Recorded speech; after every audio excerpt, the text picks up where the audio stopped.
Knickers and Tights, the story of Wallace Carruthers. There was once a man who changed the lives of millions of women forever. He wasn't a crooner, he wasn't a film star, he was a four-eyed geeky scientist by the name of Wallace Carruthers. He was the genius who created nylon. Carruthers' contribution to our daily lives was easily equal to that of Thomas Edison, inventor of the incandescent light bulb and recorded sound, and Graham Alexander Bell, inventor of the telephone. Yet Carruthers was the genius that history conveniently forgot. But without him, we quite literally would not have life as we know it today. Polymers, or plastics, are very much part of our daily lives.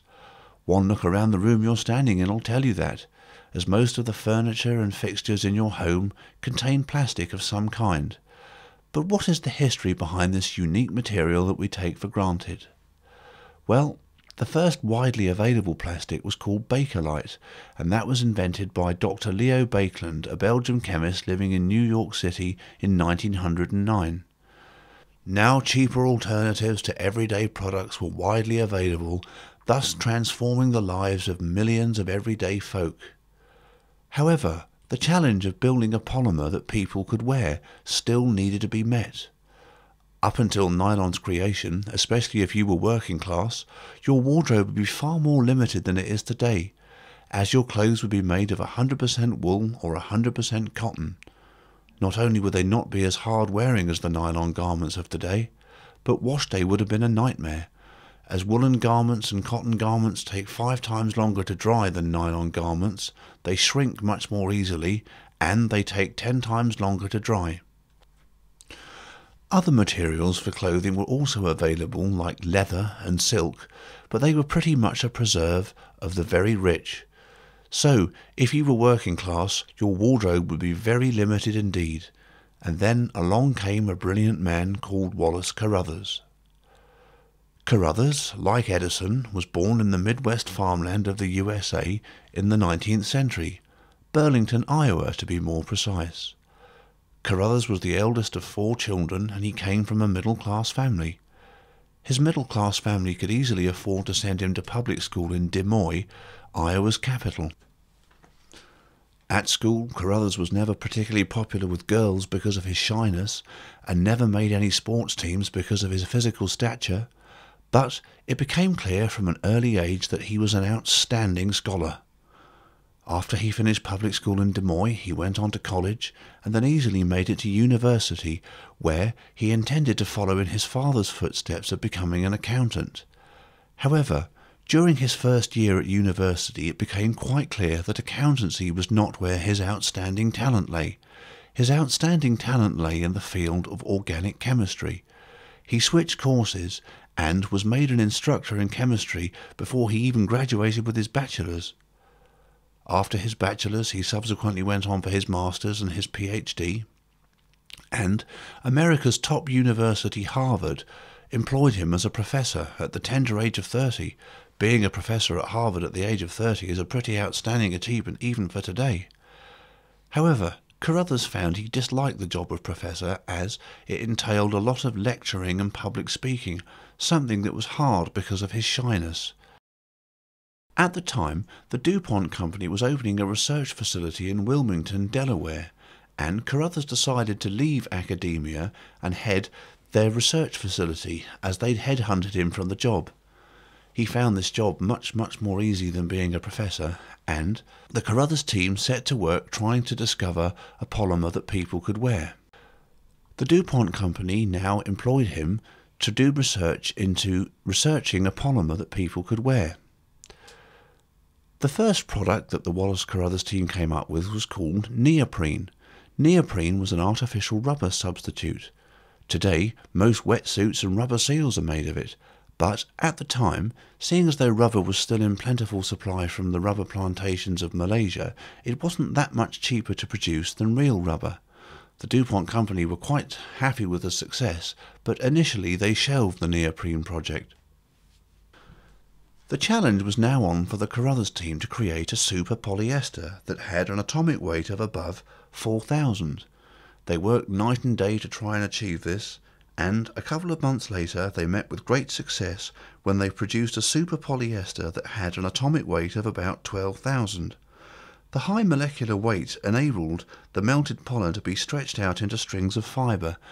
Liquid silk was patented by the DuPont company, a creation that would change the lives of millions of women forever and revolutionise clothing production. But sadly, his personal life took a turn for the worse. Carruthers had been troubled by bouts of depression since his early teens. He suffered from bipolar depression, a debilitating disorder which causes violent mood swings. Very creative people in the past have had it, like the painter Vincent van Gogh. When the sufferer is up, they're highly creative, far beyond the bounds of any normal person, but when they're down, they're suicidally down. On the days that Carruthers was up, he was in the laboratory on top of the world, but on the days that he was down, he couldn't get out of bed for suicidal depression. Quite understandably, his family and the DuPont company became concerned for him and tried to get him into psychiatric care. However, in those days, psychiatric care was very limited. In those days, psychiatric care consisted of being carted off to a lunatic asylum, being placed in a straitjacket, and being pumped full of mind-numbing drugs. He found that his spells in psychiatric hospitals weren't doing a great deal to help the problem, and his psychiatrist released him from the psychiatric hospital and suggested he took a break from work, went on long walks, did fishing and other such therapeutic activities before returning to work. By 1933, Carruthers' personal life was also taking another turn, as he was having an affair with a married woman, something his religious parents strongly disapproved of. However, after his short break, he threw himself back into his work of researching polymers. In 1934, Carruthers turned his attention to fibres again, and he now worked hard with the super polyester he created to produce a type of polymer called a polyamide. During the summer of 1934, he finally completed his project, and the DuPont company filed the patent for liquid silk, which later became known as nylon. Nylon stands for New York, London, and now silk stockings were a luxury that was affordable for everyone. Briefly, Carruthers' personal life looked up as he married Helen Sweetman, and his future was pretty much set in stone as he stood to make millions upon millions of dollars from his creation. And he continued his work at the research station. However, disaster wasn't very far away. Carruthers' depression kept coming back, and the year that tipped the balance was 1937. Carruthers had a sister he was very close to from childhood by the name of Isabel, and in January 1937, sadly, she passed away from pneumonia. Isabel's death absolutely cut the earth from underneath Wallace's feet. He felt that he'd achieved nothing with his life and felt that there was nothing more to live for. And sadly, in April that year, he booked into a hotel in Philadelphia, took the capsule of potassium cyanide he carried on his watch chain, dissolved it in a glass of lemon juice, knowing full well that the citric acid would help his body absorb the poison far faster, and committed suicide by drinking this deadly cocktail. Quite naturally, the DuPont company and Carruthers' family were devastated at his suicide. Sadly, not long after he died, his daughter was born, and he had everything to live for because he would have been a multi-millionaire, but then that's just a very sad story. Not long after Carruthers' death, World War II broke out, and his creation nylon played an essential part in winning it, as the parachutes used to drop the Allies behind the enemy lines were made of nylon. After the war years in the 50s, more research was made into developing nylon into clothes. By the 1960s, most clothes were made of it, and also other experiments into its uses were made. For example, nylon made excellent rope that had a far greater breaking strain than Hessian rope, and also it didn't rot like Hessian rope. When nylon was heated up and poured into moulds, it could easily be used to make cheap gear cogs for vehicles. So, having a family car was something made more affordable by Carruthers' creation. By the 1970s, the scope of nylon's applications was absolutely mind-boggling. So, the next time you get in your family car and drive off, and the next time you're getting dressed in the morning, Take a look at the label inside your clothes. The chances are it'll say up to 50% man-made fibres.